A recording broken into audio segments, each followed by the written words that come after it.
अगर आप मेरी ये वाली वीडियो देखकर गैस का बिल कम ना कर पाए तो आपका कभी भी गैस का बिल कम नहीं आएगा, क्योंकि मैं इस वीडियो में आपको ऐसे दो गैर कानूनी तरीके के बारे में बताऊंगा। अगर आप उन्हें समझ लेंगे और उन पे अमल करेंगे तो आपका गैस का बिल कम हो जाएगा। बिस्मिल्लाहिर्रहमानिर्रहीम। अस्सलाम वालेकुम माय यूट्यूब फैमिली फ्रेंड, क्या हालत तमाम दोस्त कैसे हैं। मैं हूं आपका दोस्त Asif Sain. Welcome to my YouTube channel Asif electrical. Friend, आज की इस वीडियो में मैं आपको ऐसे दो गैर कानूनी तरीकों पे नजर डालूंगा। अगर आप उसे समझ लेंगे और उनसे अपनी जान छुड़ा लेंगे तो आपका गैस का बिल कभी भी ज्यादा नहीं आ सकता। फ्रेंड, जैसा कि आपको मालूम है, जैसे लोड शेडिंग बिजली की होती थी, अब गैस की भी लोड शेडिंग होनी शुरू हो गई है। हालांकि जो है सर्दियों का मौसम अभी शुरू नहीं हुआ और कई ऐसे इलाके भी मौजूद है जहां हमेशा से गैस का प्रेशर जो है वो कम रहता है। ऐसे में गैस का प्रेशर कम होने की वजह से या गैस की लोड शेडिंग की वजह से अवाम प्रेशर पूरा करने के लिए कुछ ऐसे दो गैर कानूनी काम कर रही है, जिसकी वजह से अब चाहे वो जितनी मर्जी गैस की बचत कर ले, उनका गैस का बिल कम नहीं आएगा जब तक वो इन गैर कानूनी तरीकों से अपनी जान नहीं छुड़ा लेते। जो गैर कानूनी दो तरीके हैं, इन गैर कानूनी दो तरीकों के बारे में बताने से पहले मैं आपको एक बात बताता चलूं ताकि आपको मेरी बात का यकीन हो जाए। आप एक माह इन गैर कानूनी तरीकों को खत्म करके चेक कर सकते हैं कि आपका गैस का बिल जो है 40 से 50% कम आएगा। जो पहला गैर कानूनी तरीका है उस पर आप लोग अमल करके जो 30% लोग हैं वो गैस का बिल जो है ज्यादा जमा करवा रहे हैं। रेगुलेटर की सेटिंग। अक्सर किसी अंदरूनी शहर या ये समझ लें कि ज्यादा आबादी वाले इलाकों में अक्सर जो है गैस का प्रेशर कम आ रहा होता है। इस वजह से वो लोग गैस प्रेशर तेज करने के लिए रेगुलेटर की सेटिंग से छेड़छाड़ करते हैं।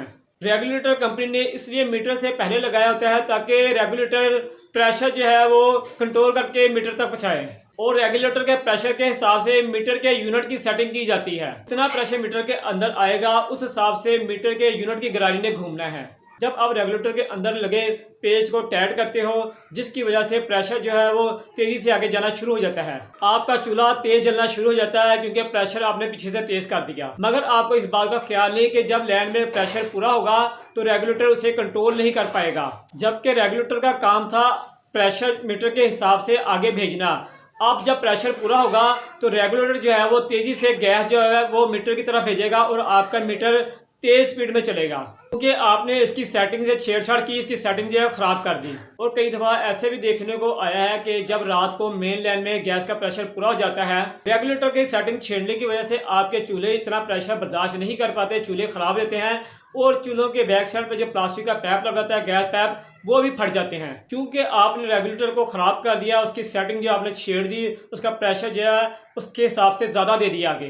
तो अगर आपने भी ऐसा गैर कानूनी काम किया है तो फ़ौरन इसके रेगुलेटर की जो सेटिंग आपने छेड़ी है उस पेज को वापस कर दें या रेगुलेटर अपना नवा लगवाएं, उसे चेंज कर दें ताकि आपका गैस का बिल कम आए। दूसरा गैर कानूनी तरीका, जब आपके घर में प्रेशर कम आता है तो देखा गया है लोग गैस का प्रेशर जो है वो तेज करने के लिए गैस मशीन, गैस कंप्रेसर या गैस खिंचू जैसे आलात जो है वो इस्तेमाल करते हैं और ऐसे गैर कानूनी तरीके बहुत बड़ी वजह बनते हैं गैस का बिल ज्यादा आने की। 40 से 50% लोग जो है गैस का प्रेशर तेज करने के लिए मुख्तलिफ किस्म की जो है डिवाइस इस्तेमाल करते हैं, जिसकी वजह से उनका गैस का बिल जो है वो कभी भी कम नहीं आ पाता।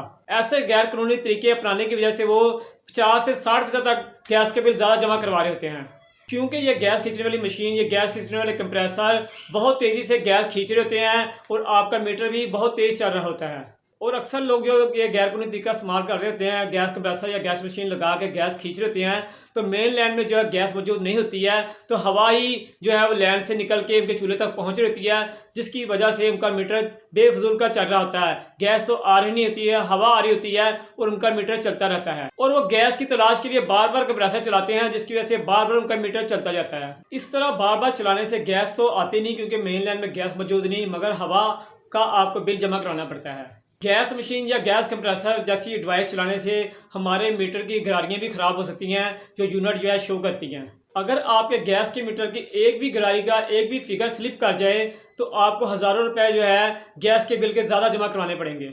इस गैस कंप्रेसर, इस गैस मशीन की वजह से आपकी गैस की मेन लाइन में पानी भर जाता है और ये कंप्रेसर चलने की वजह से आपके मीटर तक पानी पहुँच जाता है, आपके मीटर में पानी भर जाता है, जिसकी वजह से आपका मीटर भी ख़राब हो सकता है और आपको हज़ारों रुपये जुर्माना भी भरना पड़ेगा। इन बातों का यकीन करने के लिए आप अपने मोहल्ले में, अपने हमसाये में उन घर का बिल चेक कर सकते हैं जिनके घर में ये दो गैर कानूनी तरीके इस्तेमाल नहीं होते होंगे। उनका बिल आपसे 50 से 60% तक कम आता होगा। तो फ्रेंड, जब तक आप 2 गैर कानूनी तरीके नहीं छोड़ेंगे तो आपका गैस का बिल कभी भी कम नहीं आ सकता। अगर आप इन 2 गैर कानूनी तरीकों को छोड़ दोगे तो आपका बिल भी 50 से 60% कम आ सकता है।